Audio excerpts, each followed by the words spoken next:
जय माता दी मित्रों। स्वागत है आप सभी का अमृत गगन चैनल पर। और आज हम श्रवण करेंगे चैत्र मास दशा माता की कथा अध्याय 2। होली के बाद अगले 10 दिनों तक दशा माता की कथा का श्रवण किया जाता है। दशा माता की कथा को पूर्ण निष्ठा और विश्वास के साथ सुनना चाहिए और बीच में अधूरा नहीं छोड़ना चाहिए।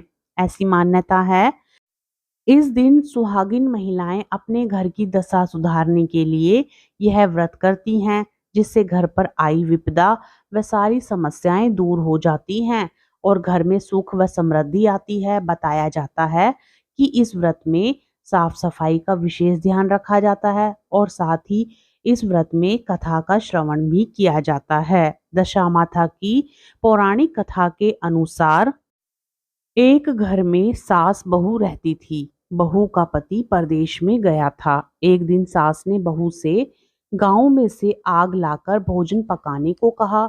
बहू गांव में आग लाने गई, पर किसी ने भी उसे आग नहीं दी और सभी ने कहा कि जब तक दशा माता की पूजा नहीं हो जाती तब तक आग नहीं मिलेगी। बेचारी बहू खाली हाथ घर लौट आई।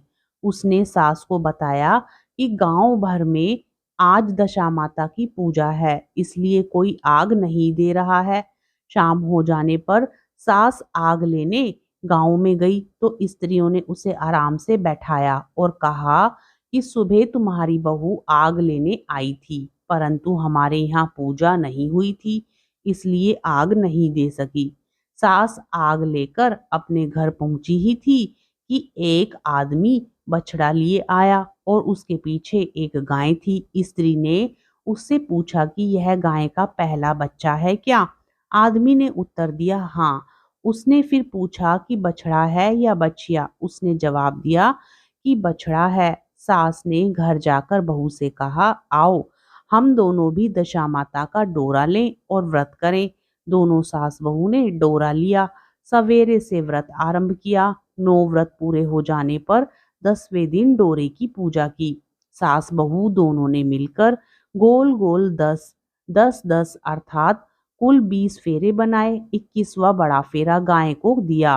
पूजन समाप्त होने पर सास बहू दोनों पारण करने बैठी। उसी समय बुढ़िया के बेटे ने परदेश से लौटकर दरवाजे पर आवाज लगाई। आवाज सुनकर माँ ने मन में सोचा कि क्या हुआ, थोड़ी देर बेटा दरवाजे पर ही खड़ा रह जाएगा, मैं पारण करने के बाद दरवाजा खोलूंगी। इधर बहू ने आवाज सुनी तो उसे रुकने का साहस नहीं हुआ। अपनी थाली का अन्न इधर उधर करके झट से पानी पीकर उठ खड़ी हुई। उसने जाकर दरवाजा खोला। पति ने उससे पूछा कि अम्मा कहाँ है? बहू ने उत्तर दिया कि वह तो अभी व्रत का पारण कर रही हैं। तब पति बोला, मैं तुम्हारे हाथ का जल भी नहीं पीऊंगा, क्योंकि मैं 12 बरस से घर आया हूँ। इतने दिनों ना जाने तुम किस प्रकार रही होगी। अम्मा आएंगी वही जल लाएंगी, तब ही जल पीऊंगा। यह सुनकर स्त्री चुपचाप बैठ गई। इतने में उसकी अम्मा पारण करने के बाद अपनी थाली धो पीकर आई। तब वह लड़के के पास आई। लड़के ने माँ के पैर छुए। माँ उसे आशीर्वाद देकर बेटे को घर में ले आई। माता ने थाली परोस कर रखी। बेटा भोजन करने लगा। उसने हाथ में पहला ग्रास ही लिया था कि फेरों के वे टुकड़े जो बहू ने अपनी थाली में फेंक दिए थे अपने आप बेटे के सामने आने लगे। बेटे ने माँ से पूछा, यह सब क्या हो रहा है? माँ बोली, मैं क्या जानूं बेटा, बहू जाने। ही है सुनकर बेटा आग बबूला हो गया। ऐसी बहू मेरी किस काम की, जिसके चरित्र की तुम साक्षी नहीं हो? उसको मैं घर में नहीं रख सकता। इसे अभी घर से निकालो। यदि ये घर में रहेगी तो मैं घर में नहीं रहूंगा। माँ ने बेटे को व्रत के पारण का सब हाल बताकर हर तरह से समझाया, परंतु वह मानने को तैयार नहीं हुआ। वह यही कहता रहा कि इसे घर से बाहर करो तो मैं रह सकता हूँ। माँ ने सोचा, बहू को थोड़ी देर के लिए बाहर कर देती हूँ।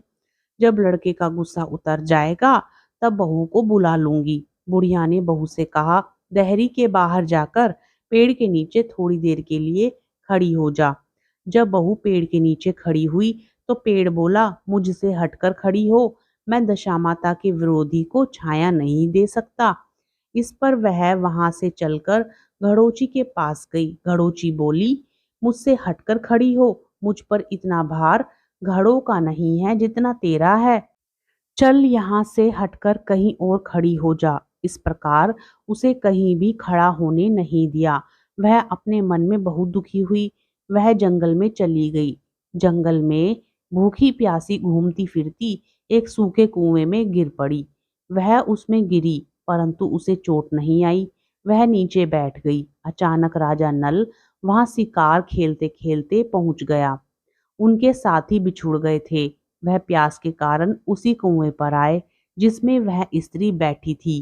राजा नल के भाई ने कुएं में पानी के लिए लोटा डाला तो उस स्त्री ने लोटे को पकड़ लिया। भाई ने नल से कहा कि इस कुएं में किसी ने लोटा पकड़ लिया है। तब राजा नल ने कुएं पर आकर कहा कि तुम यदि पर पुरुष हो तो मेरे धर्म के भाई हो, और यदि तुम स्त्री हो तो तुम मेरी बहन हो। तुम जो भी हो बोलो, मैं तुम्हें बाहर निकाल लूंगा। स्त्री ने आवाज दी। राजा ने उसे बाहर निकाल लिया तथा हाथी पर बैठाकर राजधानी ले आया। महाराज को शिकार से लौटकर महलों की ओर आते देखकर सेवकों ने महारानी को महाराजा के आने की सूचना दी। सेवकों ने एक स्त्री को हाथी पर बैठा देखकर रानी को बताया कि महाराज एक नई रानी भी साथ ला रहे हैं। यह जानकर रानी बड़ी दुखी हुई। इतने में महाराज भी वहां आ पहुंचे। रानी ने हाथ जोड़कर विनती की, महाराज मुझसे ऐसी क्या गलती हो गई जो मेरे रहते आपने दूसरा विवाह कर लिया। राजा नल ने हंसकर उत्तर दिया, वह तुम्हारी सोत नहीं ननद है, मेरी धर्म की बहन है। तुम्हें उसके साथ अपनी सगी ननद की तरह बर्ताव करना चाहिए। यह सुनते ही महारानी का मुख प्रसन्नता से कमल की भांति खिल उठा। रानी बोली, अब तक मुझे ननद का सुख मैं नहीं जानती थी। अच्छा हुआ जो मुझे भाग्य से ननद मिल गई। राजा ने उसका नाम मुंह बोली बहन रखा और उसके लिए अलग से महल बनवाया। उसके दिन अब सुखपूर्वक बीतने लगे। एक दिन राजा की घोड़ी का बच्चा हुआ तो राजमहल की स्त्रियां बधाई गीत गाने लगी। वह मुंह बोली बहन ने अपने दासियों से कहा, बाहर जाकर पता करो कि किस बात की बधाई गाई जा रही है। दासियों ने बताया, महाराजा की घोड़ी ने अच्छी घड़ी में एक उत्तम बछड़े को जन्म दिया है, उसकी बधाई गाई जा रही है। जाओ, वह बोली, दशा माता के व्रत का यह नियम है कि पहले पहल जब गाय या घोड़ी या स्त्री के प्रसव की खबर सुने तब डोरा लेकर व्रत आरंभ करते हैं। 9 व्रत करने के बाद 10वें दिन डोरे का पूजन करके विसर्जित करते हैं। इसी के साथ उसने पारण का नियम भी बताया। तब महारानी बोली, तुम्हारा व्रत तुमको फले। मैं पूरी और दूध की खीर खाने वाली रानी महारानी भला बनफरा गोले की पपड़ी खाकर कैसे रह सकती हूँ? ऐसा कहना खाए मेरे दुश्मन। वह बोली, भाभी मुझे जो चाहे कह लो, परंतु व्रत के संबंध में कुछ भी मत बोलो। मैं इसी व्रत के उलझन के कारण मारी मारी फिरती हूँ। आपके देश में आ गई हूँ। महारानी ने उदासीनता के साथ कहा, मुझे क्या पड़ी है, तुम्हें जो अच्छा लगे वह करो, मैं मना नहीं कर रही हूँ। मुंह बोली बहन ने श्रद्धा पूर्वक डोरा लिया।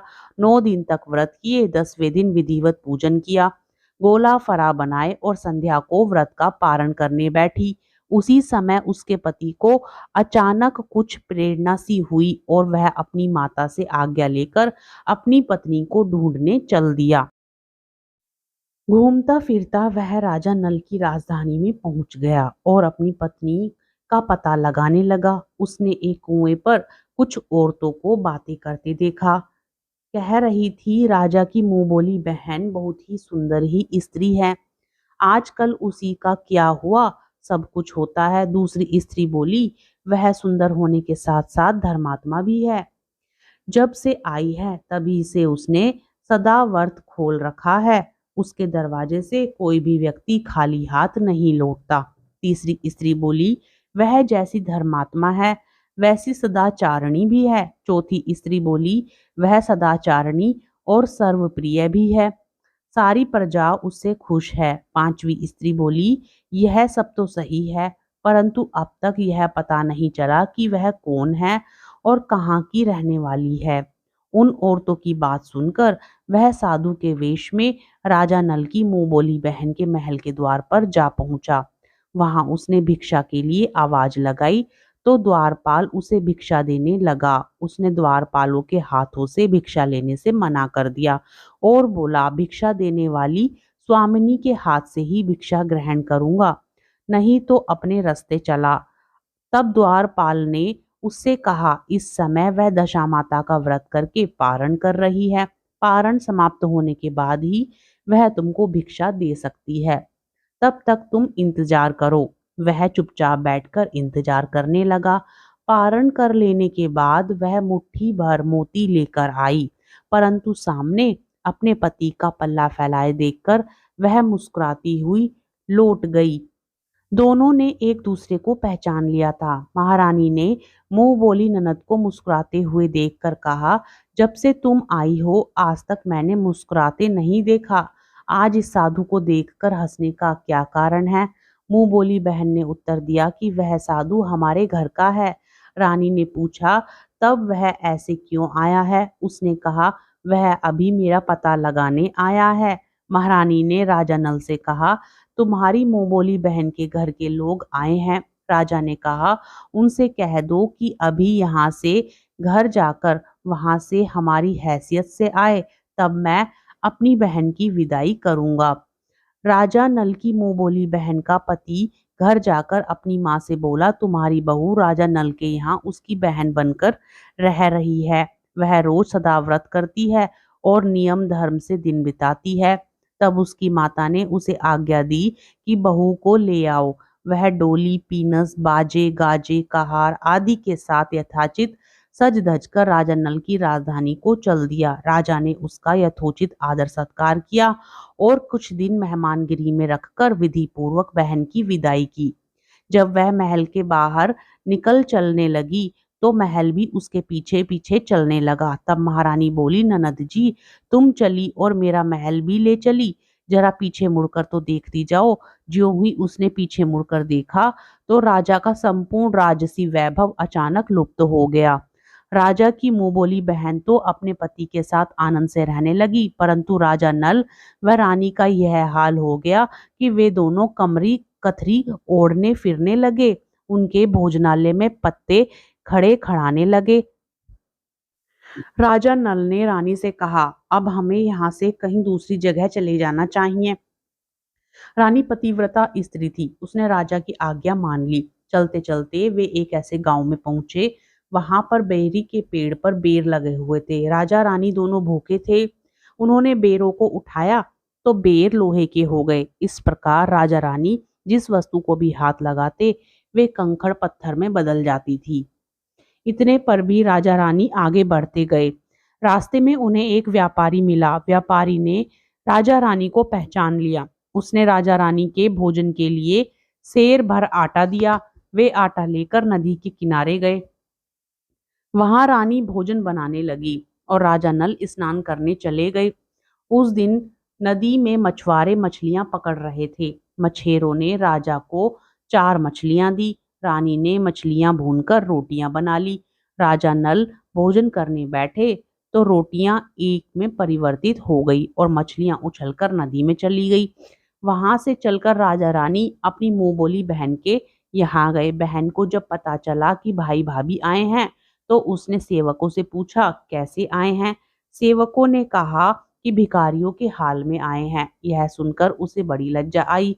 उसने राजा रानी को एक कुम्हार के यहाँ ठहरा दिया। शाम को थाल सजाकर बहन स्वयं भाभी से मिलने कुम्हार के घर गई।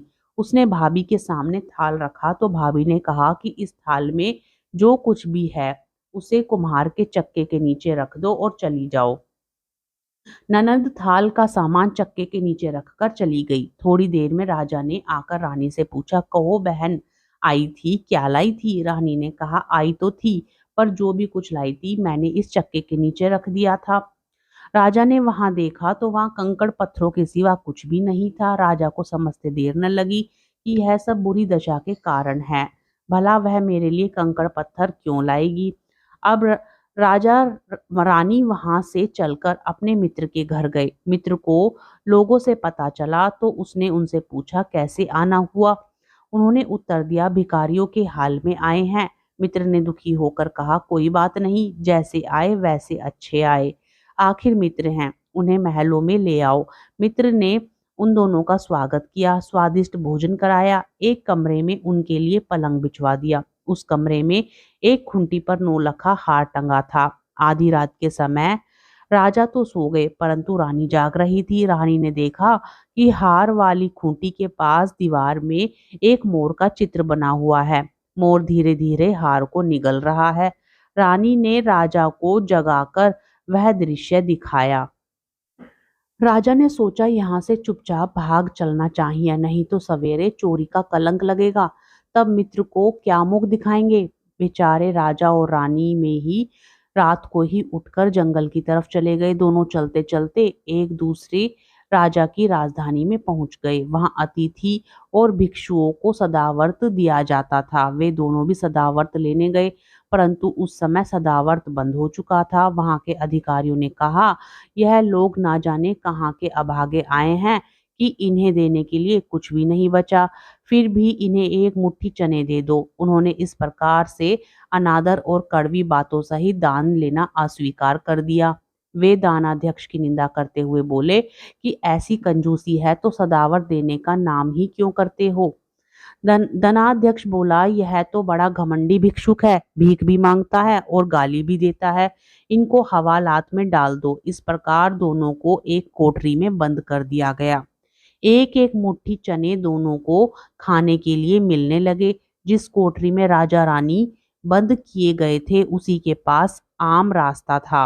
एक जमादारनी राजा की घुड़साल साफ कर उसी रास्ते से निकला करती थी। एक दिन वह बहुत देर से निकली। रानी ने उससे पूछने लगी आज तुम्हें इतनी देर कैसे हो गई। वह बोली आज राजा की घोड़ी के बछड़ा हुआ था, उसकी टहल में देर हो गई। रानी ने पूछा कि घोड़ी का पहला प्रसव है क्या। जमादारनी ने बताया। पहली बार रानी ने फिर पूछा बछड़ा हुआ है या बछड़ी। जमादारनी ने बताया बहुत अच्छा बछड़ा हुआ है। यह सुनकर रानी ने राजा से कहा एक बार मैंने तुम्हारी मुंह बोली बहन के डोरी का अनादर किया था, उसी दिन से हमारी दशा बदल गई।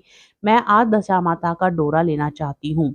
राजा ने कहा परंतु यह पूजा की सामग्री कहाँ से आएगी, उसके नियम धर्म का पालन कैसे होगा। रानी ने उत्तर दिया दशा माता ही सब कुछ करेगी, मैं तो उन्हीं का नाम लेकर डोरा लेती हूँ, फिर जो होगा देखा जाएगा। रानी ने 9 तार की राजा की पगड़ी से और एक तार अपने आंचल का लेकर अपना डोरा तैयार किया और उस समय से व्रत करने लगी। थोड़ी देर में वहां का राजा अपनी घोड़ी को देखने के लिए उसी रास्ते से निकला। राजा ने नल दमयंती को देखा, कोठरी में बंद देखकर पूछा कि वे कौन लोग हैं, इनका क्या अपराध है। पहरेदारों ने कहा ये लोग भिक्षा लेने आए थे, ये आपको आशीर्वाद देने के बदले गालियां देते थे, इसी कारण दानाध्यक्ष ने इन लोगों को कैद में डाल दिया है। राजा ने कहा यह तो इनका कोई अपराध नहीं है, इनको मनवांछित भिक्षा नहीं मिली होगी इसलिए ये गालियां देने लगे होंगे, इनको संतुष्ट करना चाहिए था, ना कि कैद में डाल देना चाहिए था।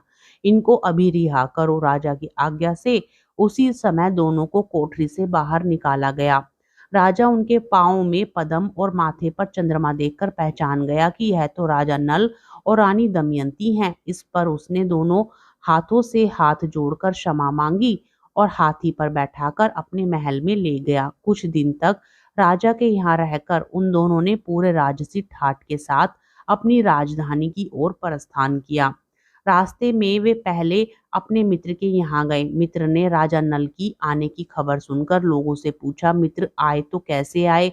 लोगों ने कहा अब की बार तो राजसी ठाट बाट के साथ हाथी घोड़े डंका निशान पालकी पीनस एवं फौज को साथ लेकर आए हैं। मित्र ने कहा अच्छी बात है, आने दो, मेरे लिए तो जैसे तब थे वैसे ही अब भी हैं, आखिर है तो मित्र ही। राजा रानी मित्र के महल में गए। मित्र ने उनको आदर सत्कार के साथ उसी स्थान पर ठहराया जिस स्थान पर पहले ठहराया था। आधी रात के समय जब राजा सो रहे थे और रानी पैर दबा रही थी तब रानी ने देखा कि मोर का चित्र जो पहले हार को निगल गया था उसने हार उगल दिया।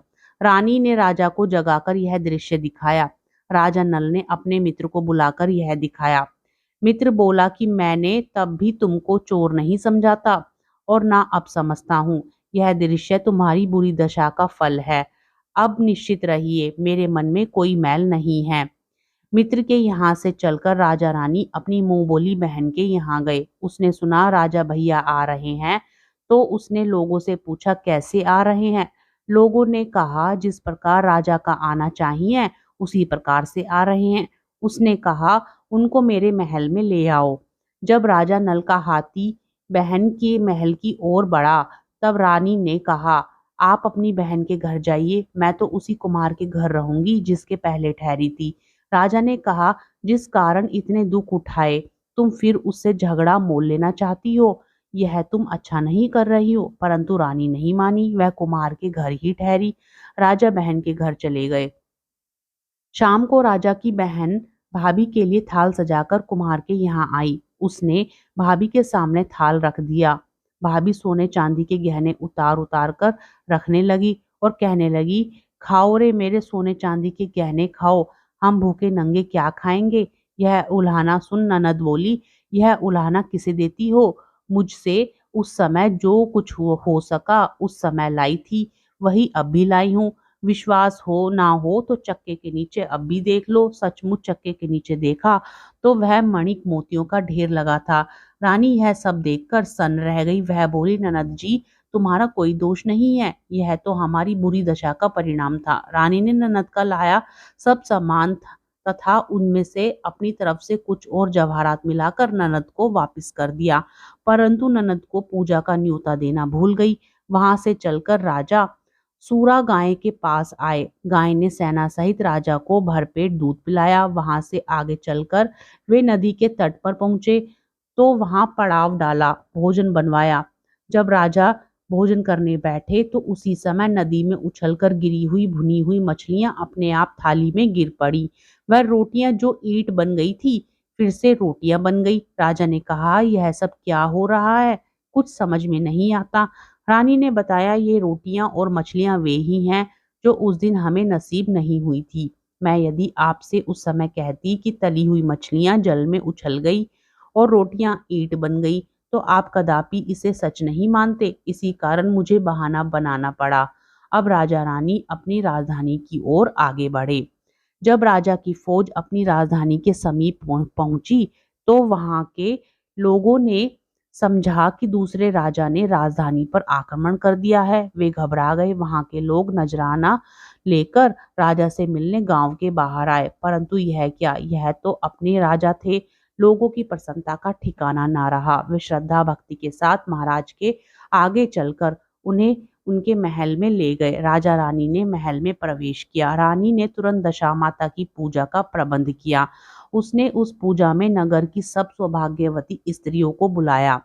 भगवती के भोग के लिए सब प्रकार के पकवान बनाए गए। आटे की 10 बत्तियां, 10 शक्कर की गुंजिया और 10-10 अठावनियां सुहागिनों के लिए आंचल में डाली। सुहागिनों का श्रृंगार करके दशा माता की पूजा आरंभ हुई। कलश स्थापित करके दीपक को जलाया, परंतु उसकी बत्ती जली नहीं। इस पर पंडितों ने कहा कि कोई न्योता पाने वाला न्योतने को तो नहीं रह गया, स्मरण किया जाए, उसके आने पर दीपक जल जाए। रानी ने सोच विचार कर बताया कि ननद न्योते से रह गई है। पंडितों ने कहा कि उसे फौरन बुलाया जाए। राजा ने अपना दुरतगामी रथ भेजकर अपनी मुंह बोली बहन को बुलाया। उसके आते ही कलश का मणिक दीपक प्रज्वलित हो गया। बड़ी धूमधाम से पूजा की गई। अंत में सुहागिनों को भोजन कराकर विदा किया गया। उसी समय राजा ने राज्य में आज्ञा जारी की, मेरी प्रजा के लोग दशा माता का व्रत किया करें। भगवती माता ने जिस प्रकार राजा नल के दिन फेरे उसी प्रकार सबके दिन फेरना। मित्रों, यदि आपको कथा पसंद आए तो वीडियो को लाइक करें, वीडियो को शेयर करें और चैनल को सब्सक्राइब करें। साथ ही कमेंट में दशा माता की जय जरूर लिखें।